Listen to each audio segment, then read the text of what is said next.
Good morning, everyone, and welcome to our session today. We are very, very excited to share some information with you about the Workplace Skills Plan. Now, this is a duplicate session of the one we've had previously, and it's a refresher course, and it's basically just to tell you and remind you on how to fill in your WSP.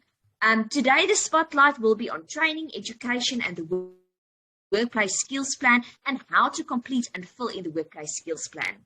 So, just a couple of announcements.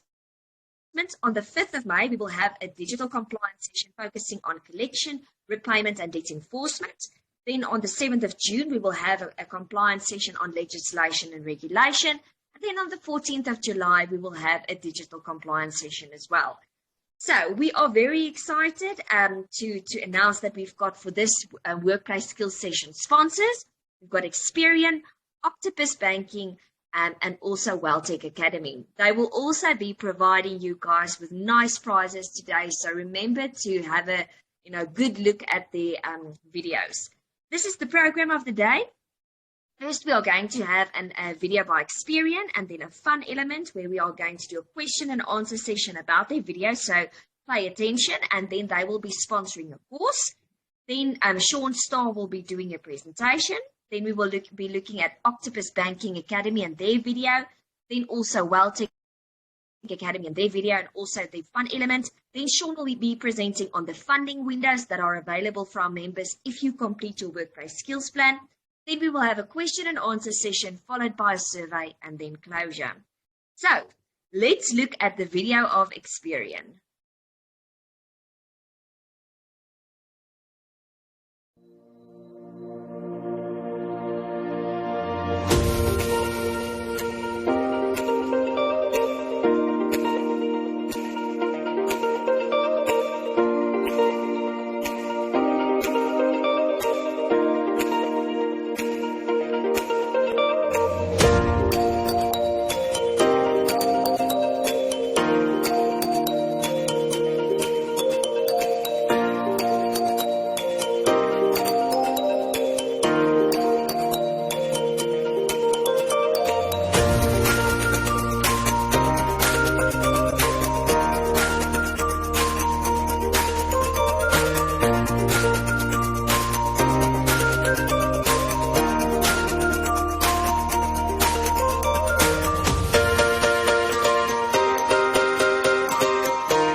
What a lovely video. Okay, let's do the fun element. So let's have some fun and let me explain how it's going to work.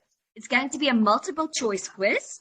Only credit providers can participate. One question, one winner. A question from the information provided during the video. So basically you had to pay attention, and the winner will receive a course sponsored by Experian. The first person to answer correctly in the chat box will be the winner, and the winner must please send an email to admin@MFSA to redeem your prize. So let's go to the question. The quiz prize giveaway is an online course on how to understand your consumer credit report. So that's really something very interesting and beneficial to all of our members. Let's start.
I guess no one was paying attention because I only see D's. So we don't have a winner. Sunel just answered B. The one that she saw the answer and quickly typed in. That's a real microlender taking an opportunity. Congratulations, Sunel. Yes, and I actually agree. You know, it's all of the above.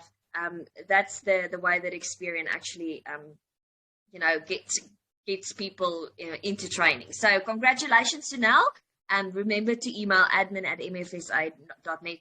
And to be quite honest with you guys, I actually also thought it was D, so don't feel bad. Okay, let's go into our presentation on the Workplace Skills Plan with Sean Starr. He's skilled in developing objectives, implementing effective processing and procedures to meet organizational strategic goals. He's experienced in the review and audit of current programs delivery, conducting skills needs assessment, and applying this information to the establishment of high-quality training programs. So Sean has been in the industry for a while, guys, and we've been working very closely with Sean and his team, and he's very knowledgeable in what he does, and he's really a friend of the association and also of the industry. So welcome, Sean. We look forward to your presentation.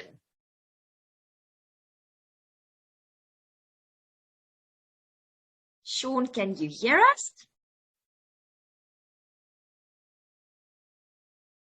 Let's see. Ladies, is Sean logged on yet? Hi, Leonie. Yeah. Wasn't being allowed to unmute myself. It was wonderful. Welcome, Sean. We look forward to your presentation.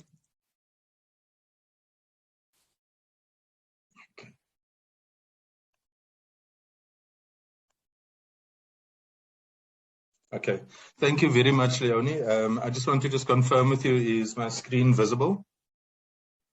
Yes, we can see it. Okay, perfect. Thank you very much, everybody, for taking the time to join in this session. It's always a wonderful opportunity for myself to share in the MFSA virtual sessions and the face-to-face sessions in the past. Thank you very much to MFSA for allowing us to have this platform. So without further ado, I'm going to start my presentation on how to submit the WSP. The WSP is the Workplace Skills Plan and the Annual Training Report, that should be submitted on an annual basis. And the reason why it's important for me as bank seater is that it's a yardstick for us to have a look and a snapshot as to what the sector looks like. Especially for this audience here today, it's important for us to understand how many microfinance institutions there are, how many people are you employing in the sector, how many people, or what are the skills needed in your sector, what are the scarce skills, what are the skills in occupations that you're finding very difficult to fill. So we always enjoy having these sessions so that we can show you how to do this WSP.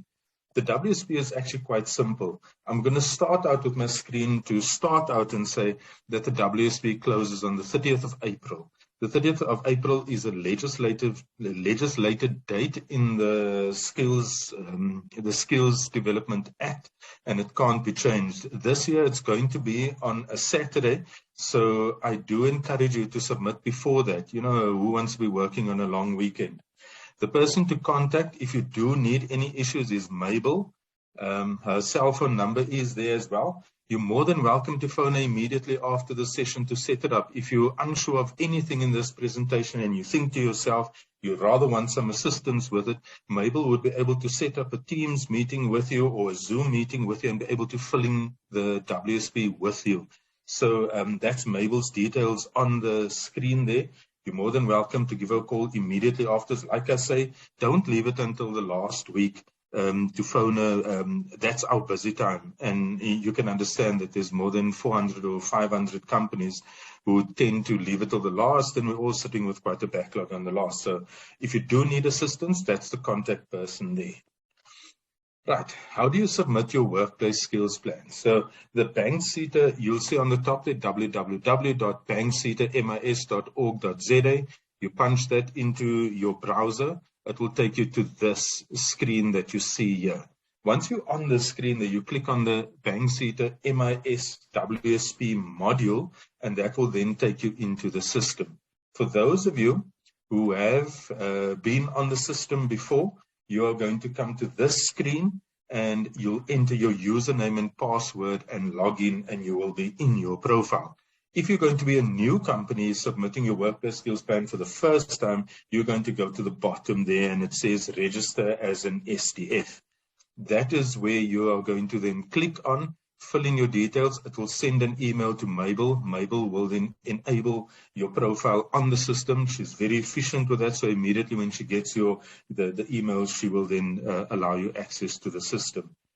If in the past you have changed SDFs and you do not know your login, you'd be able to even just start the registration process again. If that person has left your company and you do not know what the username or password or anything was, you go register as an SDF, and we can Mabel would be able to assist you with that. So once you have entered your username and password, you will then come into this landing screen here. This is the screen for basically all the companies. You put in where my arrow is, the name of your company, and search, and you will then be into your profile.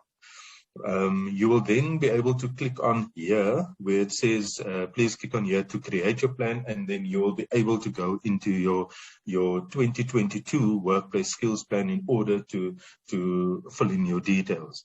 You'll see that the system has not changed at all. We were planning to make some efficiencies to the system, but it creates a little bit of confusion.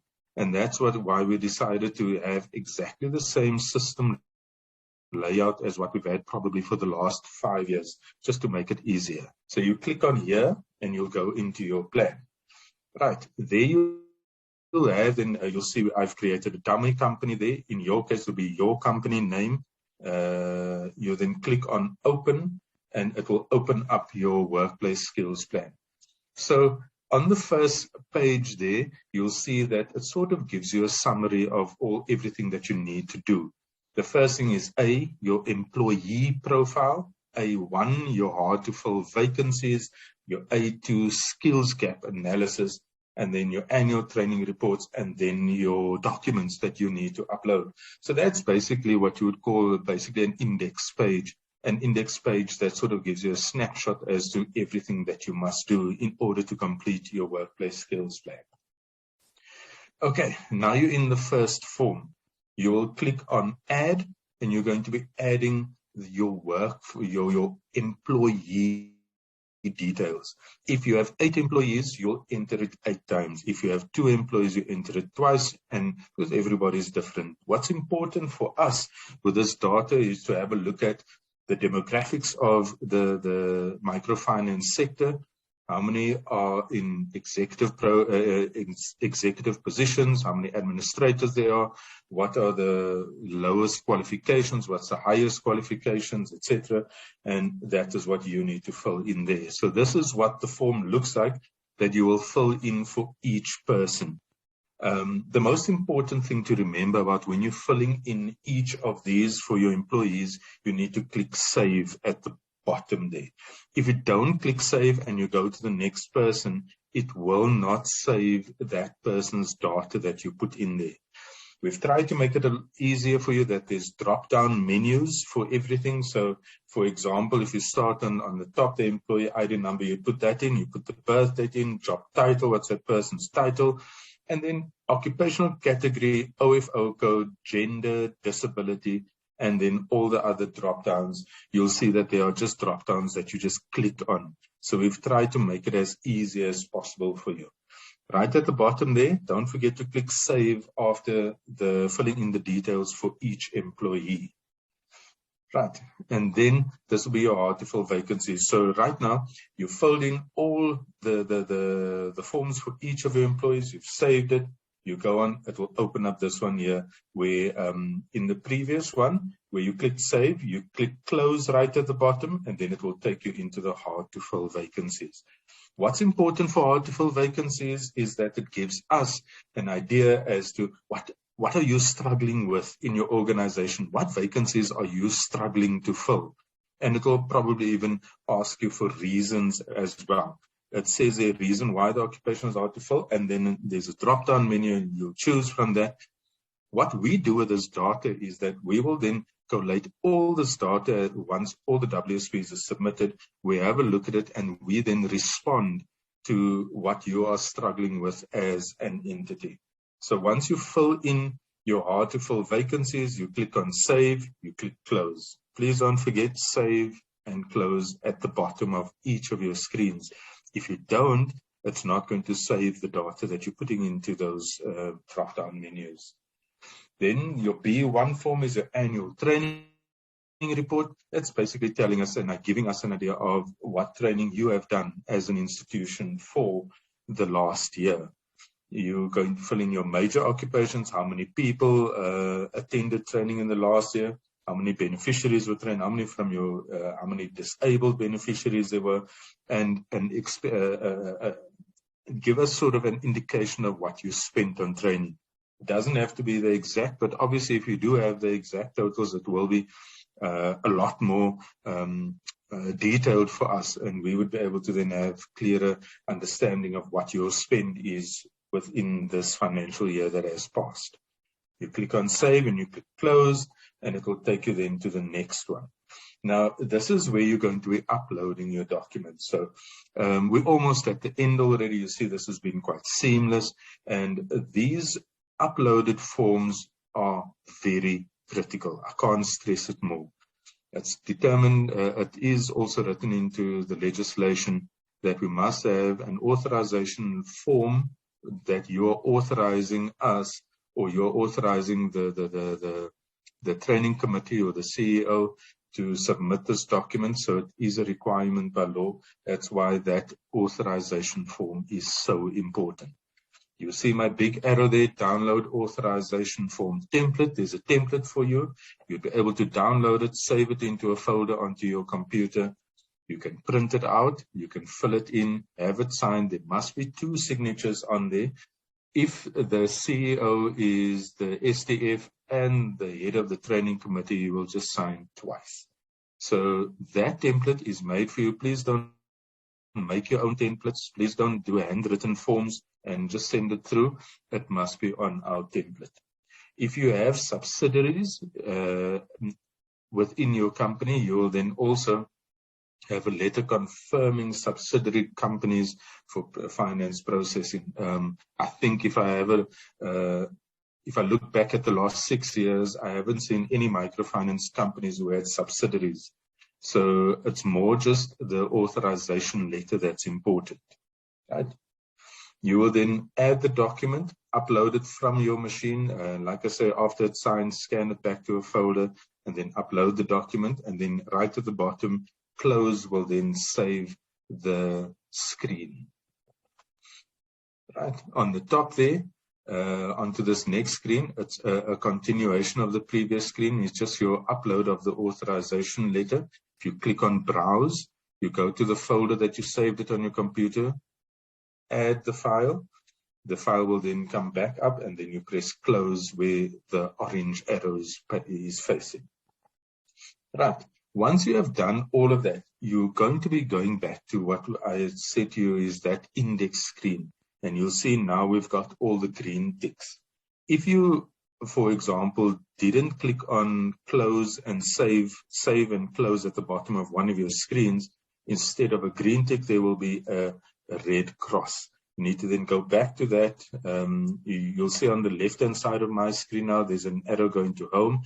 You go back home, and then you go back through the process and just make sure that you have all 5 green ticks. And then you know that your WSP is complete.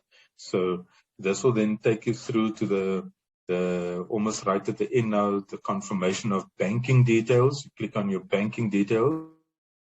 It will come through to where you can upload your bank account details.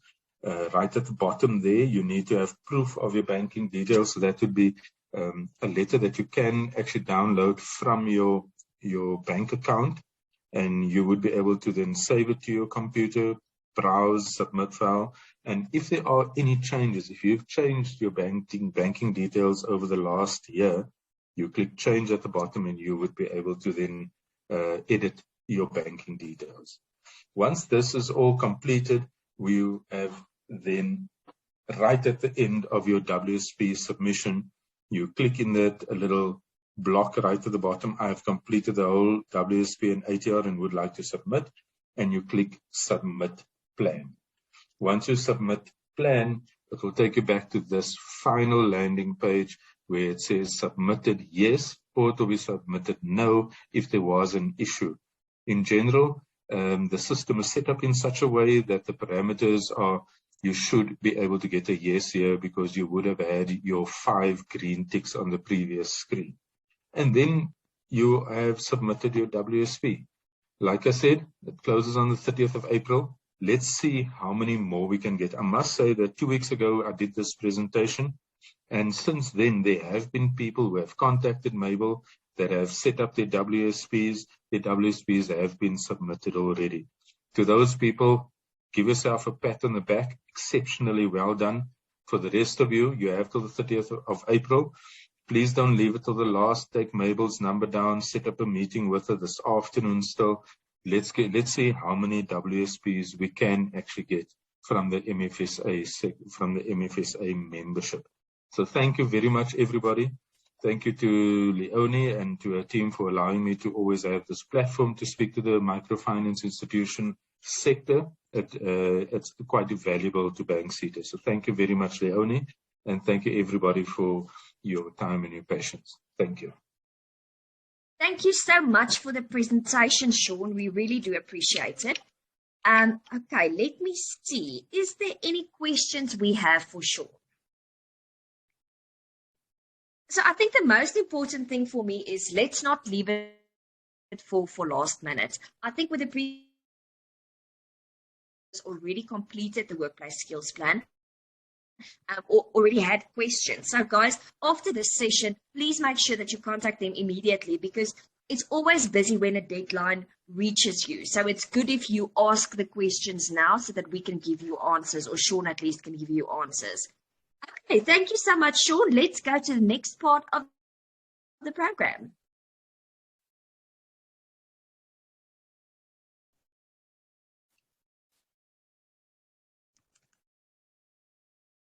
Good. Let's look at the video.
Great. Thank you so much for that video.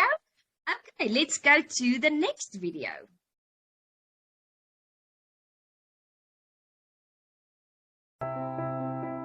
The WealthTech Academy is part of a WealthTech group of a FinTech companies. The WealthTech Academy was more or less a year ago formulated with a vision and mission to be intentionally and purposefully different in our approach to learning. The heart of what we do is we practically provide people with techniques and how to implement all these learnings. Our aim is to deliver more value than what is expected. So I believe in a win-win situation, no value was created. We have two pillars at our training programs. We've got bank CETA accredited courses, and then we also got non-accredited courses. And in the non-accredited courses, we are purposely focused at looking at things from a training perspective different at what it was before. So some of our bank CETA accredited courses is the National Certificate for Microfinancing, Generic Management, and then from a non-accredited course point of view, we provide the service where we educate and train people on debt counseling as well as financial literacy. And then we've got courses titled the Relationship Currency Builder Program, as well as how to train your mind to think different.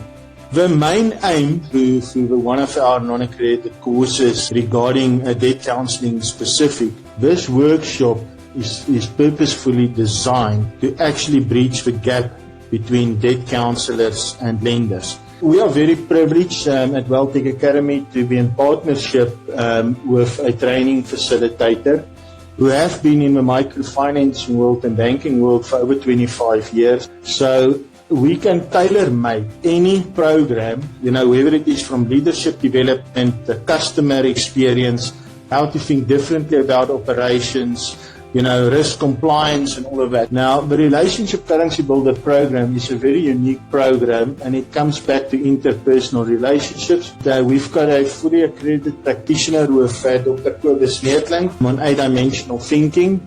The NBI 8-dimensional thinking program have been endorsed by the Forbes Coaching Council in America.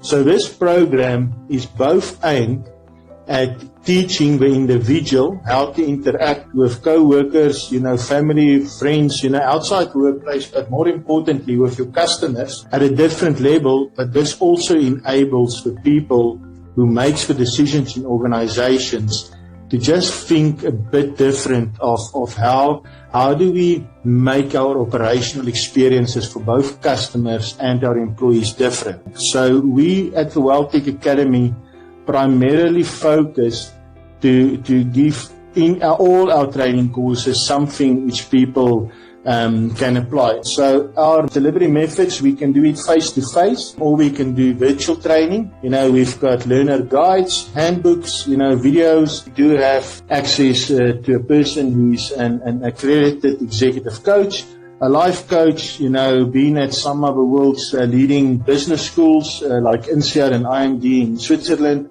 So at any level, we can tailor-make the training. And like the innovation training, the half of 8 is just one example. If you want us at WealthTech to provide a learning course for your product development team, and it must be a 6-week course, we can do that as well.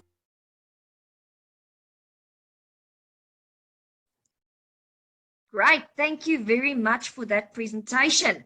Okay, this is our fun element now. So let's see what's going to happen. It's going to be the same process, multiple choice quiz, one credit provider, one question, one answer, and you will receive a sponsored course by WealthTech Academy. So let's go to the question.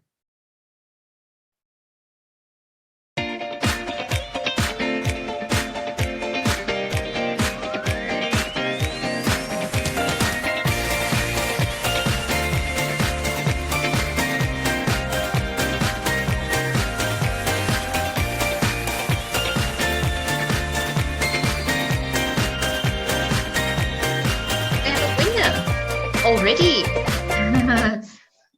Sunel is on the ball. Yo, is Sunel the winner again?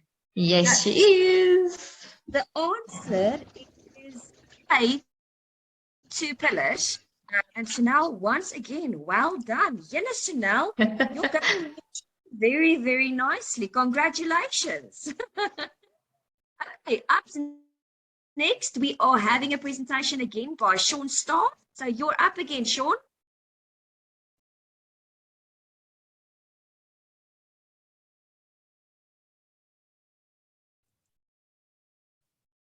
Thank you very much, you... Leonie. Am I audible? Yes, we can hear you. Okay, let me just start this. Okay, is my screen visible? Yes, we can see your screen. Okay, perfect. Okay, thank you very much again for everybody here. I've dealt with the WSP. Now, the WSP is your key to unlock the gate of bank CETA. I want you to think about it that way. And the reason why I say so is that if you don't submit the WSP, you cannot be benefiting from any of the bank CETA programs. The WSP, if you submit it and it is accepted and it's approved, you then have access to all bank CETA's programs, not only the programs that I put forward into my department in alternative banking for small employers, but you are entitled to all our programs. So if you think about it this way, that you submit your WSP, you submit it on time and it's approved, you then have access to all the following programs. So I'm going to just go through a snapshot view of what we as Bank CETA are going to be doing for the next financial year. The information that I'm presenting to you now is part of our APP, and it is accepted that we will achieve all these targets and hopefully achieve all these, exceed all these targets.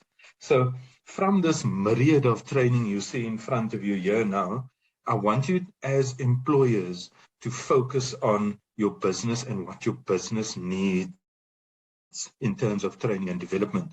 My focus for this year and the Bank CETA focus for this year is on making an impact. We as CETAs, and we spend so much money into the sector, we achieve our targets and we do exceptionally well, but what impact does it have to our country? That is where the focus is at the moment. That's where my focus is, and that's where the Bank CETA focus is at the moment. We've come through the last 2 years of a pandemic that has wreaked havoc in our economy as the world, not only South Africa, but as the world.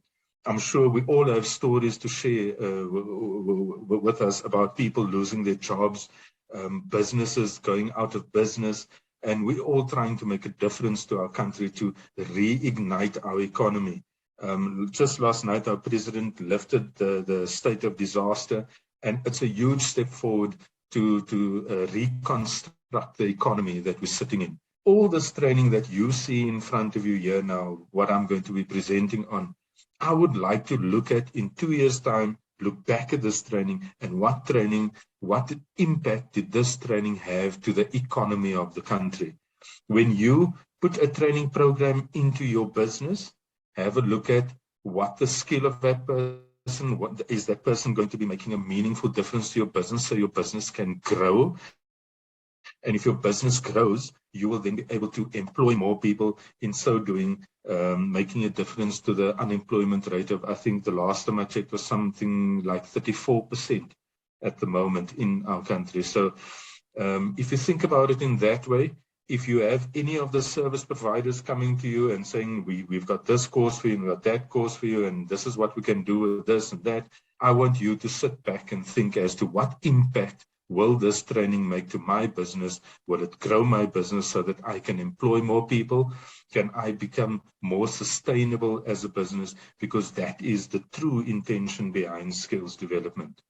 So I'm going to go through this slide here, a snapshot view of the training programs that you would have access to if you submit your WSP. So you submitted your WSP, you've opened up the lock, the gate is opened, and this is what you have access to. For those of you who don't submit your WSP, all of this is not for you. I'm going to put it as bluntly as that because I really want you to submit your WSP. So firstly on the top there, the Kiasa learnership. It's a sector learnership that we have had at Banksita for many years now. It's a highly successful learnership. And these programs, if you are interested in them, send me an email and I will direct your email to the correct department, because a lot of these here don't fall in my department. And I'm not going to put too much data on my slide here. Rather email me. I will send you the correct, I will send your email to the correct person. So for Kiasa learnership, it's a learnership for employed in the workplace. So that's a target of 700 graduates that we look at putting onto a learnership into the sector. So like I say, microfinance, this is for you too. The pivotal funding window for unemployed, those are learnerships, internships, and part qualifications. Your small qualifications. You've taken a big qualification and you broke it up and you just want to do a part qualification. There we're going to be supporting 680 beneficiaries. Under the TVET, the following one is the TVET into work integrated learning, that where we assist TVET college learners with access to workplaces. So we sign the contract with the TVET college. The TVET college says, here's my graduates. We then try and place them into the sector. So this is where you can, and in turn, we will pay you a stipend that person would be able to be in your workplace. In so doing, you opening up your workplace to put an unemployed graduate into your workplace. The person will get a stipend. They have different stipend bands depending on which program it is. So I think they're around about 4,500 Rand to 6,500 Rand per person. And if you as an employer, you feel you want to top it up a little bit, you're more than welcome to. But it is one way that we can create some type of employment for unemployed graduates out there. Even the next one there for University of Technology learners, exactly the same thing. And the next one there, the higher education funding window for universities and universities of technology. That's exactly the same concept behind it. You open up your workplace to accept these learners in. We pay the stipend over to you. You can top it up or not. But what you're actually doing is you are creating employment for an unemployed graduate into a workplace. You don't have to employ him afterwards, but obviously after that 1 year, if the person has made such a difference to your business, the intention is to try and absorb that person. So if we look at our unemployment rate of 34%, at the moment you can make a difference to that by supporting these programs, or actually just trying to make use of these programs. Then the next one there, a lovely one, it's our new one. It's a leadership development program. So it's a virtual leadership development program. We have contracted Wits Business School to do this one. It's a virtual IEDP, if you think about it. There are going to be leadership components. There's going to be international best practices for executives, and that's quite a cool one. It's one of our new programs. Instead of doing the IEDPs where we just do 20 people at a time, we've taken 200. Got the service provider for you, and it's a virtual program. So I know some people are still quite uncomfortable to be able to do face-to-face. And also if it is an executive program, some executives don't have the time to do face-to-face learning, and you'd love to do it virtually. And that's an awesome opportunity for you right there. The IT funding window, we have seen through the WSP process that an IT skills in the sector is still lacking. So there's quite a lot there. There's your cyber security, there's data mining, etc. The IT focused training programs. There we are going to be supporting 300 beneficiaries. Then the SME funding window. SME funding window falls in my department. So it's I do get some applications from the MFSA members in the past, and it has grown by each year on year because more MFSA members are submitting workplace skills plans. So the SME funding window is you can take any short program and any program that you feel will make a difference to your business, whether it be a receptionist training course, whether it be a call center training course, maybe it's something in finance, maybe it's something in business and marketing, etc. It's a short program. It is capped at 50,000 Rand per application, but it's a nice opportunity for short skills programs to make a difference to your business. I'll be honest with you, my target there is 100 companies. I exceed it by a lot every year. I'm fortunate that we do have some additional funding for this 2022-2023 year. So I'm quite sure I'm going to exceed that 100 companies by quite a margin again. The IEDP in development finance, that is my executive leadership development program for development finance specific. So it's a content-based NQF 8-level qualification. Regenesis Business School has done a fantastic job with the first cohort. We are still accepting applications until I think Friday on this one for this cohort for this coming year. There will be 2 study blocks face-to-face, and then there's 3 virtual, and then you would have to work in syndicate groups in order to do a research paper. It's been hugely successful in the past. Have a look at what development finance, what are loan products, what are savings products all across Africa and the outside world as well. What Regenesis did in the last cohort were there were speakers from all over the world, from Europe, from America, from Latin America, from the Far East, brought them into the class through the virtual technology that we have available. So that program has been very, very, very successful. The last one on this slide here is the doctoral studies. That's what people would like to do, their PhDs. Our target on this one as Banksy is only 16, and we still don't meet that target every year. If there are interested individuals who would like to do their PhD in something related to banking, or that doesn't have to be related to banking, but it can be something that will be a personal growth path for yourself, please contact me. It's an absolute wonderful opportunity. In closing, these are the final ones for my funding windows. My entrepreneurship funding window has just closed. I'm going to be opening up another one where these programs are specifically geared towards trying to make a difference to the economy of our country at the moment. So the entrepreneurship funding window is for small business support. My target there is to support 500 businesses with a targeted approach to make a difference. So I would like to stress the point that it doesn't have to be a skills course only, right? I get the question quite a lot. Do I need to do, for example, an NVC level 4 qualification? That's not what this was set out to do.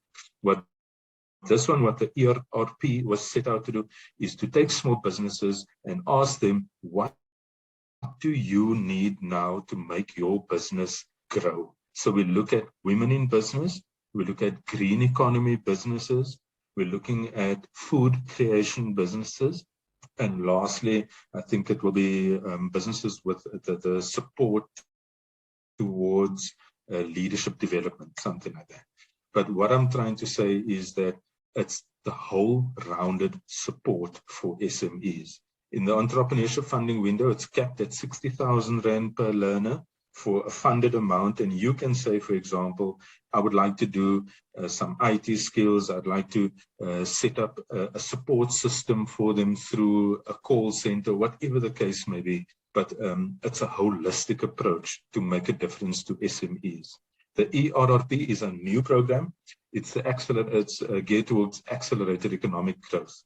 And that is what the buzzword is at the moment, with our country being in dire straits at the moment in terms of our economy. And for that one, I also need to achieve a target of 500 small businesses. That funding window for the ERRP should open very soon, in the next 2 weeks. Keep an eye on our website. It's going to be an awesome, awesome opportunity. Then I have a partnership agreement with Department of Economic Development for cooperative finance institutions. So if we look at our relationship with CFIs is a collaboration of savings groups or whatever the case may be. And this partnership seeks to provide training for them for workshops on how to manage a business from a financial perspective. My rural development program, I have a partnership agreement with South African Local Government Association for rural small businesses. So that's your rural CFIs, rural SMEs, rural microfinance institutions. quite a big program, this one. This one's quite cool because the reason why I formed a partnership with SALGA is that local government has access to local municipalities. Local municipalities have their LED support.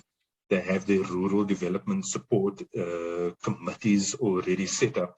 So those small businesses that really are in the sticks of our country, they always get left behind when we sitting together and doing our programs in the more urban settings.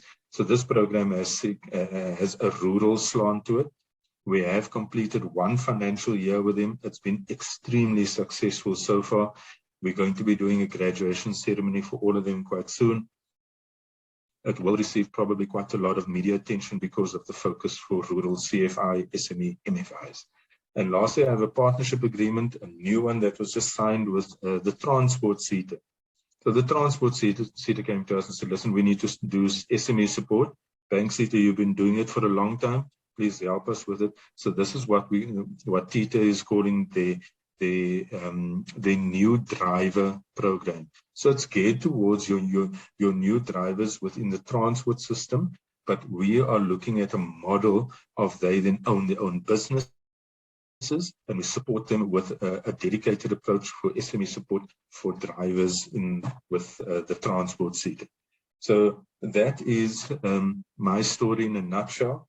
That is, if you submit your WSP, you've opened the gates and you're walking into the bank sector forest. These are the programs that you are more than willing or more than able to take part of. So thank you very much, Leonie. If there's any questions, you're more than welcome to fire away. Thank you.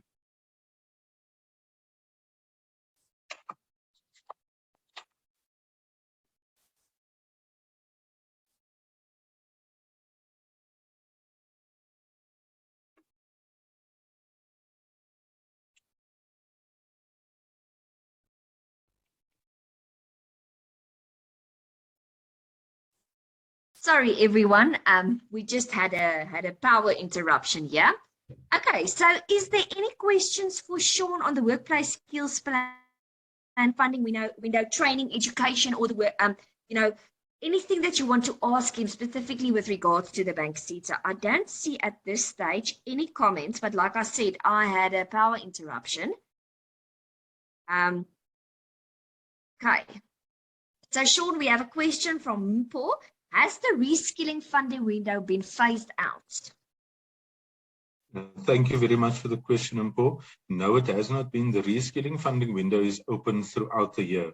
It's our only funding window that's open throughout the year. It doesn't ever close because we don't know when you're going to need reskilling.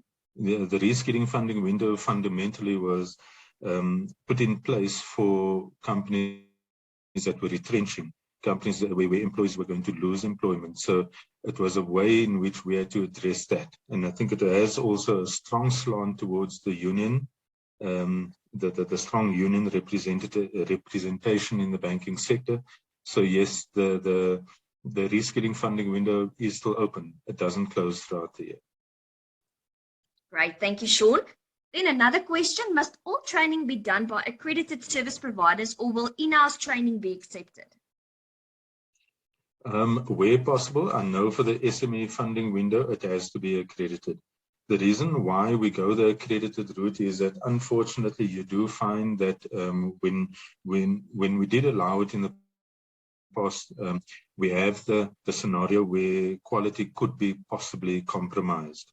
And unfortunately for us as an institution, we had to have we had to put in a mechanism in place to ensure the quality of training. So to answer you directly, it has to be accredited training courses. The only one that I do look at where it doesn't need to be accredited would be the entrepreneurship funding window, because I'm looking for a holistic approach to supporting the SME or the new business. So in that case, it does not have to be accredited. You can use a bouquet of in-house training courses, but for the SME funding window, it definitely has to be accredited. It doesn't have to be accredited with bank sector. It just has to be accredited with any other sector or with any other quality assurance body. Thank you very much. Great. Thank you so much, Sean. I think it is important questions to ask. And, it's good that we get this, information from the bank CETA directly. Okay. Any additional questions? I think, it's quite clear on how to fill in the workplace skills plan. I think the information is quite clear. There is training companies that can assist, our members as well. And I think if our members are struggling, they can just have a relook at the video that we are recording today. So I think from my side, I don't see any additional questions and I don't see any raised hands. So I'm going to close it for now. And then I want our members to take a quick survey. We are going to post the information and the link in the chat box. Please complete it for us. And we really want to thank all of our service providers, all of our members, and the Bank CETA for attending this session. We really do appreciate it. And we are really motivating our members to fill in their workplace skills plan as soon as possible. Don't wait for the last day, because if you wait too long, then usually you struggle, or you don't have internet, or you don't have electricity. So guys, please remember to fill it in as soon as possible. Okay, remember to take our survey. And we want to thank our sponsors, Experian, Octopus Banking Academy, and WellTech Academy for their presentations, and also for their fun element and the prize givings. And we want to thank our members for attending today. We really do appreciate it. And remember, train your staff and train yourself. Have a great day, everyone.